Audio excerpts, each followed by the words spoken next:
Hello everyone, it's Mark Goodacre here. Welcome to the NT Pod, the podcast all about the New Testament and Christian origins. It's episode 49, and today we're asking, what is the third quest of the historical Jesus?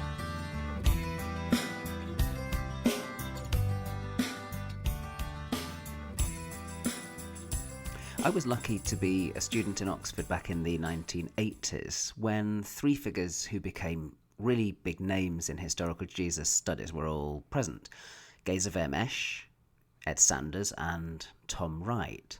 Now, at the time, Geza Vermesch was already a bit of a minor celebrity. He was the kind of person, that if you were someone like me who'd watched television documentaries and things, you knew his face and you knew his distinctive sounding voice. He'd written a book in 1973 called Jesus the Jew, and it was quite influential, and the point of it was that it stressed Jesus's Jewish context and the importance of seeing Jewish materials from the first century not as a sort of background to the New Testament, as was so often the case in the way that people talked about it at the time, but instead rather witnesses to Jesus, that these sources themselves actually helped us to understand Jesus. It wasn't just that there was some kind of backdrop and then you put Jesus in front of it, and it was a very influential and very important kind of book. We didn't, as students, get much of Vermesch lecturing to us, though, because we were undergraduates and he was over lecturing in the Oriental Institute to graduate students, although people like me would try and get along to hear him when they could. I remember listening to him talking about his appearance on Jesus the Evidence once in a public lecture. And I remember, too, going along to classes that he gave on things like the Dead Sea Scrolls and the Testaments of the 12 Patriarchs. And there was a sense of being quite special in those contexts because you would only get a handful of people going along to listen to these more abstruse sort of subjects. But there was another figure in Oxford at the time, E.P. Sanders, the Dean Island professor of the exegesis of Holy Scripture, as he was called. And he seemed rather different to us because at that time most of our teachers were Anglican males. They were usually, in fact, clergymen, and he wasn't. He was American, and he was enormously compelling. I would say that he was one of the two most compelling lecturers I've ever heard, the other one being Michael Golder. You would just hear every word and find it all fascinating, and part of it was you knew that he knew what he was talking about. You knew that he knew the stuff. And one of the things that he contributed to the Jesus Quest was a full appreciation of Jesus in his Jewish context and a full understanding of the importance of Jesus's eschatology. Eschatology being the study of the end times, the end things, and an appreciation that if you study Jesus, you must understand him as an eschatological figure. I mean, Sanders in the end describes Jesus, the historical Jesus, as a restoration prophet, a prophet of the restoration of Israel. Sanders used to fill the whole of one of those huge South schools and the examination schools in Oxford, and people loved going to listen to him talk. He later moved to Duke University and spent the rest of his career there before he retired in 2005. Now, it wasn't just Sanders, though, and Vermesch at this time who were in Oxford and relevant to what became the third quest of the historical Jesus. There was also a character called Tom Wright, who was a complete unknown at the time. He arrived at Oxford, if my memory serves me right, in about 1986. He was the chaplain of Worcester College, and he quickly got a huge number of people coming to his classes. I tended to find him a little bit conservative for my slightly more sceptical, kind of liberal sort of tastes, but nevertheless, trying to be open-minded, he was hugely compelling, hugely interesting, and really knew his stuff. And I was fascinated by this survey that he did at the beginning of his Historical Jesus course, where he tried to locate himself and various other people in what he saw as the history of Jesus research. The way he saw it was that you'd got a kind of first quest, which was broadly speaking the 19th century. And during that first quest, you have people who are trying to picture Jesus in their own image. And that's the real sort of problem with it, that they kept depicting Jesus as a kind of pleasing, ethical, liberal style 19th century preacher. And they didn't pay proper attention to Jesus's eschatology.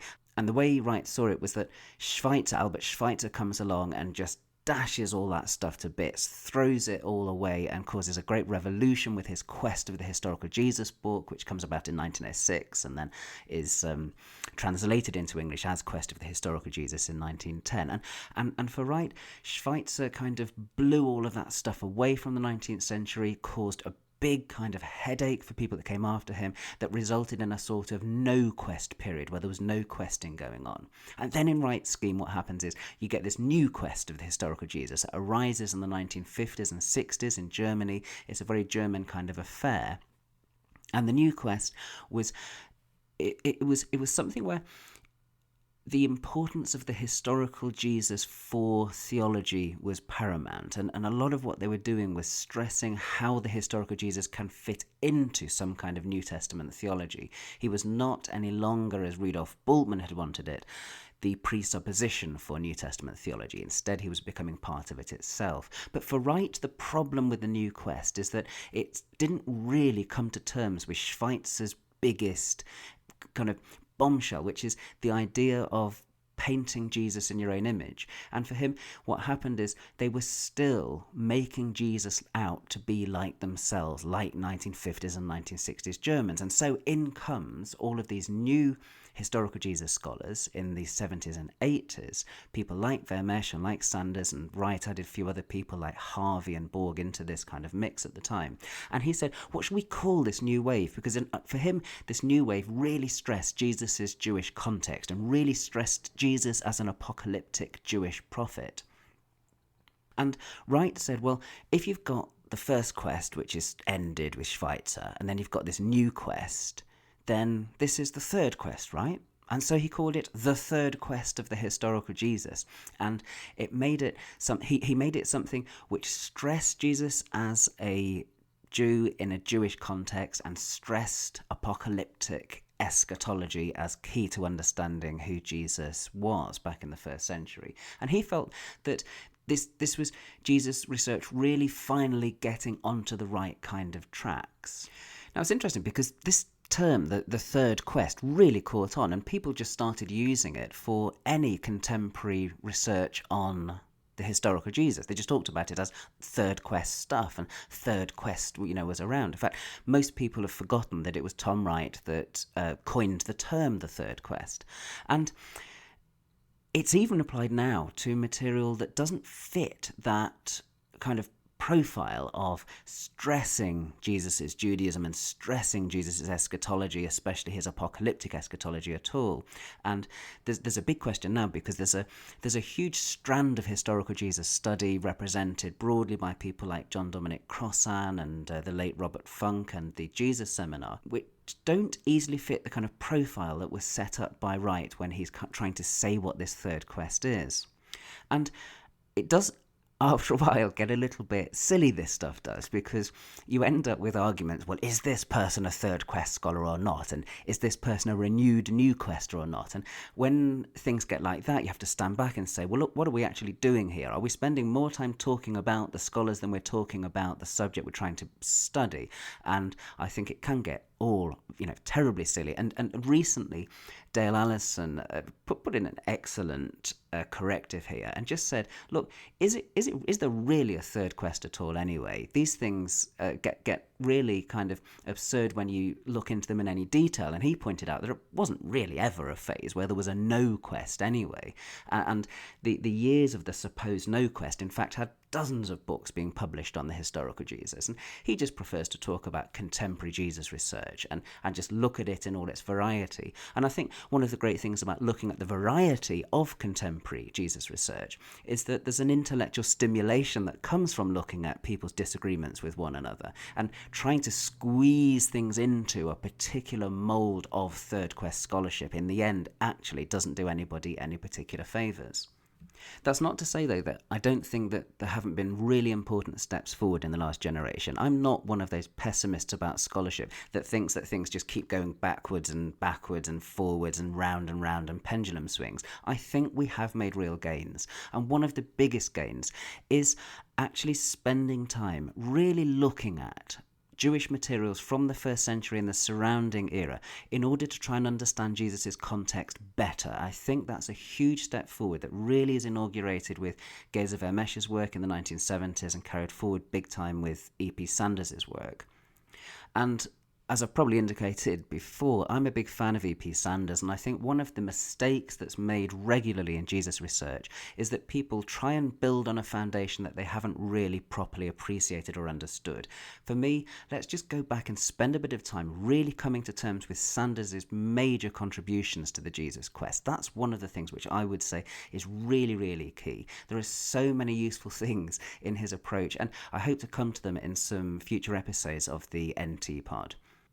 But I think there's one other great gain in recent Jesus research, and that's that it is finally something approaching, at least for many people, a properly historical task. What was wrong about so much Jesus research in the past is that people were struggling to try and integrate the historical Jesus into their kind of theology and making that the centre of things. And that meant that historical Jesus study could only properly be done by Christian theologians. Really, historical Jesus research in the contemporary world, it's more democratic, it's more open, it's more international, and it's about history. And I think here, this is one of the things where Geza Vermesh's work is in the end very important. And people always stress the title of his book, Jesus the Jew. But what might in the end be more important is the subtitle of that book, The Historian's Reading of the Gospels, because what he wanted to stress is that the historian has got work they can do on this, and the historian sometimes can appeal to a broader audience and can use that appeal to the broader audience to rethink the way that they do the work. In the end, scholarship is about groups of people coming together from their different perspectives and using public evidence and public argumentation. And that, I think, makes research into the historical Jesus something that still has quite a long way to go and is still going to be yielding all sorts of interesting things in the coming years, I think. Well, thanks for listening to the latest episode of the NT Pod. It's great to have your company. You can find me on the web at podacre.blogspot.com.